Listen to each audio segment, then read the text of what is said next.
That's number one. Number two, on the issue of these deportations, it's quite clear the president believes he is keeping the United States and its citizens safe from non-citizens who are in the country illegally, first of all, and second of all, who have a long history of committing very, very violent acts, from murder to rape to sex trafficking and so on. Don't you think they have to prove that, though? Because, I mean, I don't think anybody disagrees about their ability to deport people who are murderers or rapists or whatever, but don't they have to actually prove that those people are who they say they are and that they've carried out those acts of those criminal acts? Well, we know they're violent people because... How do we know? Because their records have already been pulled. I mean, these people were violent. I think that the court, from where they came from, and now they're here illegally. So one of the things that happened in court know who they are. Well, that's what I'm saying. Have they even given us their identity?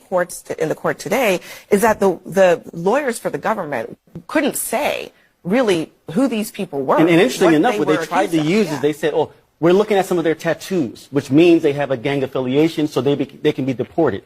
It's a slippery slope that we don't want to open up. But they're illegal immigrants, immigrants, we have a process for everything. But they're illegal immigrants, yes? So well, actually, again, we don't know the state of affairs. They're saying they're bad people, so they can get out of here. It would be fine if we knew that, but we don't. The quotas is all fun until the rabbit has the gun, right? What if somebody turns that on one of us or anybody we're citizens. else? They're not citizens. But there's people who are here. The state of affairs in America is one that citizens are being stopped and questioned. I met with a U.S. citizen who was stopped at a subway station, questioned by ICE, detained for 3 hours.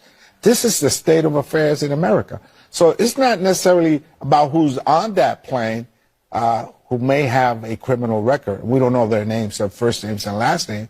But it is really about those that are not on the plane that could find themselves one day on a plane. You all are conflating different groups of people. U.S. citizens are different than non-citizens, and people here under certain status are much different than people who came here illegally, particularly if you came here illegally and you were violent where you came from. And I think the Trump administration, frankly, has a political and maybe even a legal mandate to exit from the country violent, illegal aliens. So, a few things. First of all, Trump is the distractor in chief. So it benefits him that we're having this argument and that we are talking about and we're watching the video of these supposed violent criminals going into El Salvador, because that means we're not talking about the stock market tanking.